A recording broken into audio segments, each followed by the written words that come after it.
Lahore defence के इलाके में दो गैर मुल्की खवातीन के साथ मुबैना ज्यादती के केस ने इस वक्त पूरी कौम को झंझोड़ के रख दिया है। नाज़रीन, ये वाकया पेश आता है लाहौर के इलाके डिफेंस में, जहां पर दो गैर मुल्की खवातीन, जिनमें से एक का ताल्लुक नेदरलैंड और दूसरी का ताल्लुक वेनेजुएला से था, वो दोनों लाहौर आती हैं अपने एक दोस्त की दावत पर।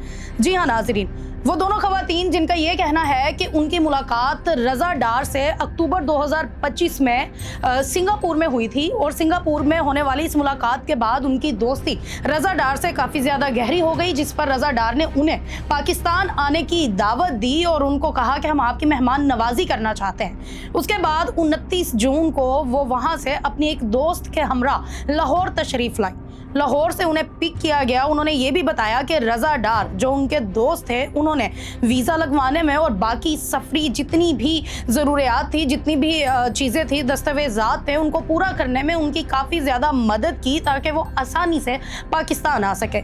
जैसे ही वो पाकिस्तान दोनों गैर मुल्की खवातीन लैंड होती हैं तो उन्हें वहाँ से पिक किया जाता है और डिफेंस लेकर जाया जाता है। डिफेंस ले जाने के बाद उनको मज़ीद कुछ और लोगों के साथ मिलकर अगवा कर लिया जाता है और एक नामालूम जगह पर शिफ्ट कर दिया जाता है। 29 जून से लेकर अब तक वो उन लोगों के शिकंजे में थी और उन पर तशद्दुद किया जा रहा था। पुलिस के मुताबिक उन दोनों खवातीन में से एक खातून के वालिद ने वहां से किसी और मुल्क से बैठकर 15 पर कॉल की और पुलिस को इत्तला दी कि उनकी बेटी इस वक्त शदीद खतरे में है और उसकी जान को खतरा है। जिसके बाद पुलिस ने सेफ सिटी कैमरास का इस्तेमाल करते हुए उन दोनों खवातीन को 2 घंटों के अंदर बाजियाब करवाया। डीआईजी फैसल कामरान साहब ने यह बताया कि उन खवातीन के मुताबिक उन्हें मुतअद्दिद बार ज्यादती का निशाना बनाया गया और फिर उन पर तशद्दुद भी किया जाता रहा और उनको ये कहते रहे कि अगर तुम लोगों को आज़ादी चाहिए तो 15 लाख रुपए तुम्हें हमें देने पड़ेंगे।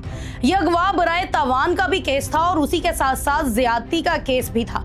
उन दोनों खवातीन के साथ सख्त ज्यादती हुई और पाकिस्तान जैसे मुल्क में, जहां पर ब्रिटिश लोग आकर और गैर मुल्की सियाह आकर ये समझते हैं कि वो महफूज हैं और पाकिस्तान में खुलेआम घूम सकते हैं, वहीं पर यह हमारे लिए एक बड़ी शर्मिंदगी की बात हुई है।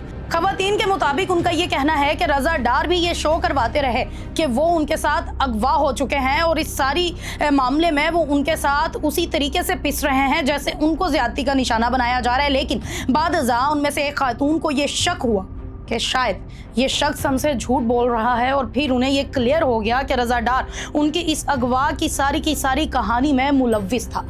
पुलिस को जैसे ही मालूम पड़ा तो पुलिस ने सेफ सिटी कैमरास को फॉलो करते हुए उनको फ़ौरन बाजियाब करवाया और उनको ये तसल्ली भी करवाई कि उनको यहाँ पर इंसाफ मिलेगा। नाजरीन, ऐसे वाक़ियात पाकिस्तान में रोनमा होना कोई आम बात नहीं, और फिर उन दोनों गैर मुल्की खवातीन के साथ इस तरीके से ज़्यादती करना और फिर उन्हें तशद्दुद का निशाना बनाना और फिर उनको तवान भी उनसे मांगना, ये एक बहुत ही घिनौना अमल था जो कि इन लोगों की जानिब से सामने आया और पुलिस ने उनको तसल्ली करवाई कि वो उनको इंसाफ फ्राहम करेगी और हमारा जो नाम है वो दुनिया में कभी भी बदनाम नहीं होने देगी। नाज़रीन, ऐसे जो क्रिमिनल्स होते हैं वो ना तो अपना सोचते हैं और ना ही पाकिस्तान की इमेज के बारे में सोचते हैं। इस वक्त पूरी कौम जो है वो उन दोनों खवातीन के साथ खड़ी हुई है, डट कर खड़ी है और उनके लिए जो है वो अपने दिल में बहुत मोहब्बत भी रखती है। मुझे इजाज़त दे, अपनी राय कमेंट्स में ज़रूर दीजिएगा। वस्सलाम।